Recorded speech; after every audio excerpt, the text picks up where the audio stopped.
this time we will be reviewing this gem summon challenge that we have for February. And so you can see if you do 20 pulls, you will be guaranteed to get one of these 10 legendary heroes. So I think we have really great options this time. A lot of, some really new heroes and a couple older ones, but still I think everyone is very good in this lineup, and I think it's really worth it. So let's quickly go over who I think the best options are. Obviously, you don't really have much of a choice of like who you're going to get, but let's just go over them, and if you get them, I'll say, if they're worth leveling or not.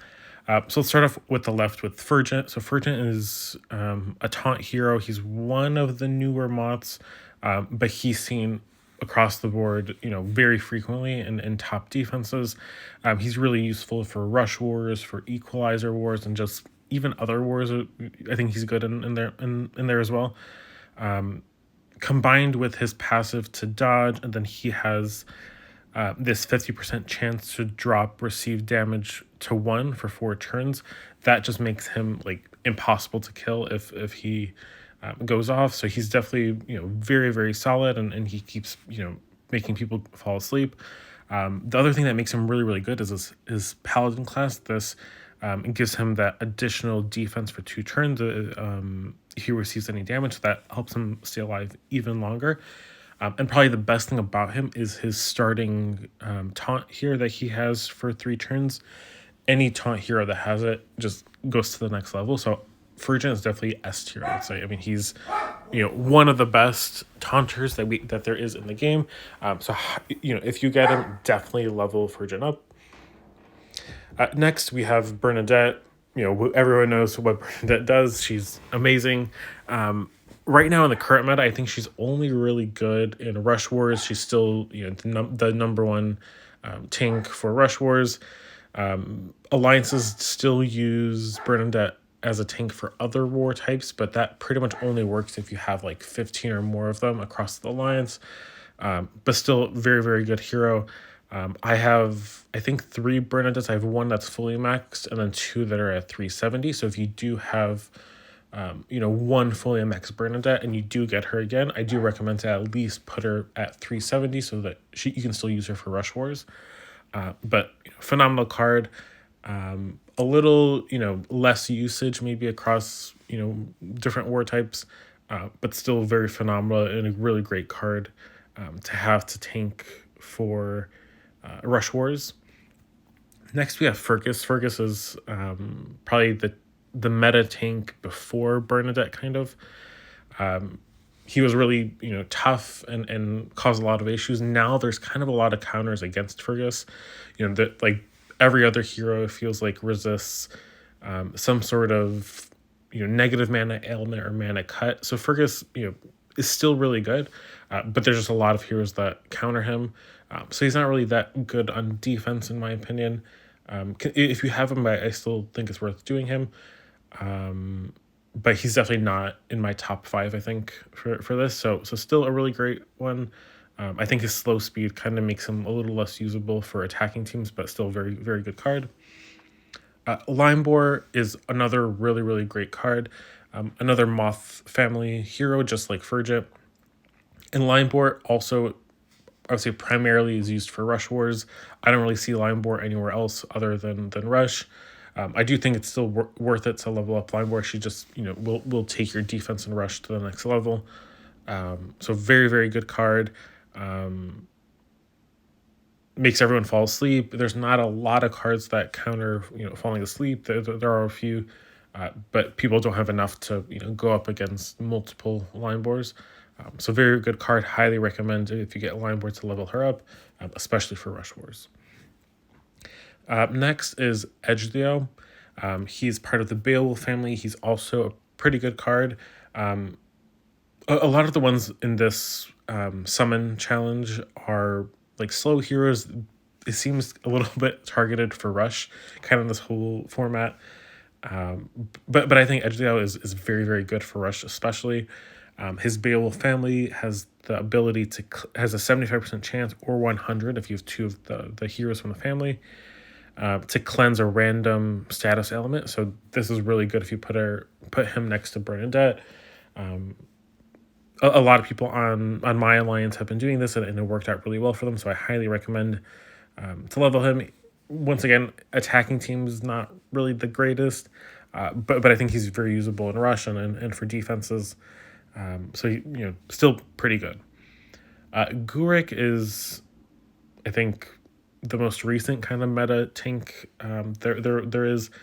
He does have that nerf now where you are able to cleanse that slime revive effect, which is a bummer. But I do think that Gurick is still very usable for attacking teams. Like if you see that the opponents have nothing that despells, Gurick will almost guarantee you that win. I mean, your heroes will just keep reviving.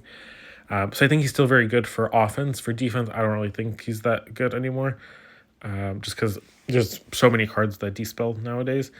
I do think he's still really worth doing it. I would personally really be excited for him, and I would definitely find a spot for him on one of my attacking teams. So I think he's worth it, and he's, I think, really fun to play with from what I've seen from other people's attacks. So I think Gurick is a really great option here. Next, we have Bramble. Bramble is probably one of the best healers in the game. His family, the Woodland Fauns, is one of the best families as well. They resist, mana reductions, mana ailments, and they gain 15% mana each time that happens. So, if someone has a moth, he will gain mana really, really quickly if moth dust is attempted to be put on him. The other thing that makes Bramble really good is that he safely cleanses. So there's not a lot of healers that do that. And he does do that at the end of his special, which is kind of the one not so good thing. But his safely cleansing, he heals for 50%. And after 3 turns, all allies will get 25%. That's a very, very good card. The other place where Bramble is really good is because of this passive to resist insanity. So for Insanity Wars, Bramble is like top 10 heroes to put on your defense.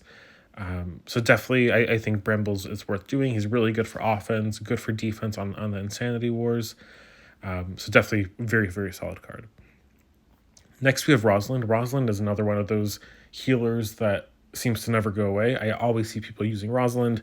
The mega minion that she gives herself is really great. That guard mega minion that safely cleanses as well, one ailment per turn. So I think Rosalind is just like a 10 out of 10 healer, very good. She's really good against things with Wither as well. So since she has this guard rally that removes all Wither effects, so a lot of people are putting like Magus on defenses nowadays, or as tanks even. So she's really, really good to counter Magus, and she's just phenomenal. So I highly recommend Rosalind.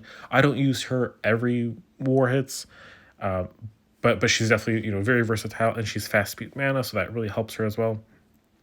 So another really solid card. If you get her, definitely make sure to level her up. Hreidmarr is the next one. This is a little bit of an older card at this point. I think it's been about a year, since she's been out. And she or him, I don't know. But they have slow mana speed. They do the Firestorm Strike and can deal up to 2,200 damage. A very strong hitter. I think the part that is the best about Hreidmarr is the Molten Core. So it's that dot damage that keeps dealing damage every single turn. This is really, really great. Hreidmarr is very usable for offense, for defense. For rush wars is really good. So another 10 out of 10 hero. Really love Hreidmarr. I wish I had her. So highly recommend her as well. And then lastly, we have Hysteria. This is one of the Cultist family heroes, and she is a taunt one. So there is 2 taunt heroes in the Summon Challenge, Hysteria and Furgent, and I'll go over why I don't really love Hysteria all too much. For one, she doesn't really have any passives here. You can see she just doesn't really do much passively. The other thing is the family bonus. I don't really care for it all too much. Like, it's the extra defense and health is nice, but it's not really that noticeable in my opinion. And the other thing is the starting effect. She has damage reduction. also nice, but for a taunt hero, you want to have that starting taunt for them. So that makes her used a little bit less. I do have Hysteria, and I think I have her maxed at like just like 80 with full emblems. And I tried testing her out some teams with her. I can't really find good synergies. I think because of the insanity that she puts on herself, just makes her really hard to use. So I think she's okay, but there's just too little going on with her in my opinion. So I think she's kind of like not the greatest one out of this summon challenge. If you get her and you don't have any other taunt heroes, I think she's still worth doing.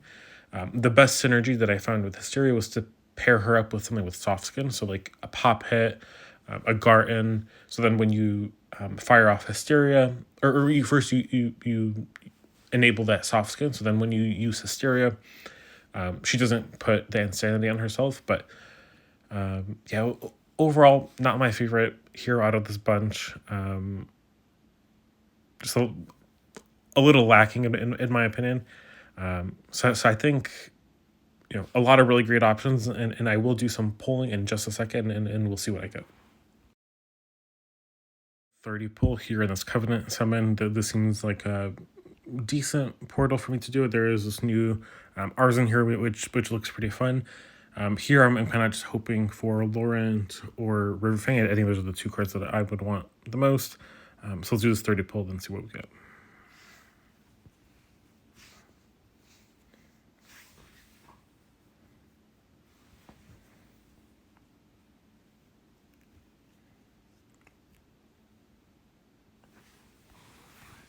I probably should have turned my sound on, but that's okay.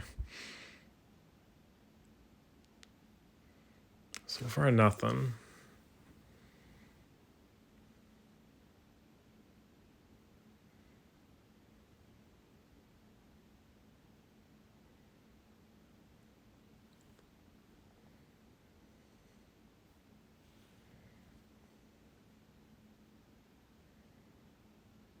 I mean, surely we get something, right?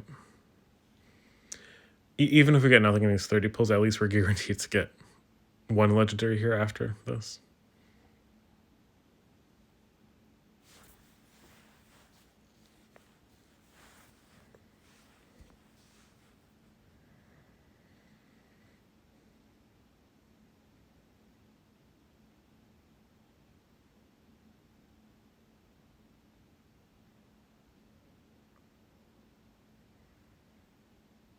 It's not looking good.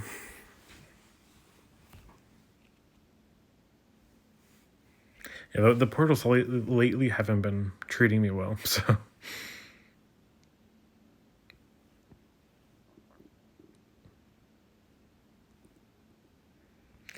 I don't think we got anything. So 30 pull and no legendary heroes. But that's okay because we're about to get one. So we did our 30.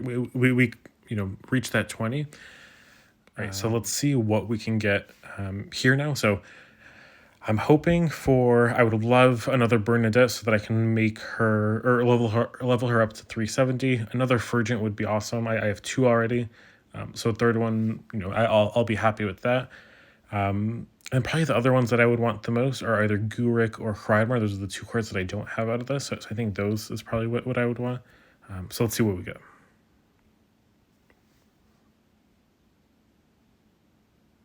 Bernardet, very nice, very nice. I think that's very good. I think you can never have too little Bernadettes. Hopefully you guys got lucky with your pulls and you were able to get the hero that you wanted out of this, or at least a new one that you didn't have before. So let me know in the comments what hero you got out of the gem pull and who you wanted. So yeah, thanks.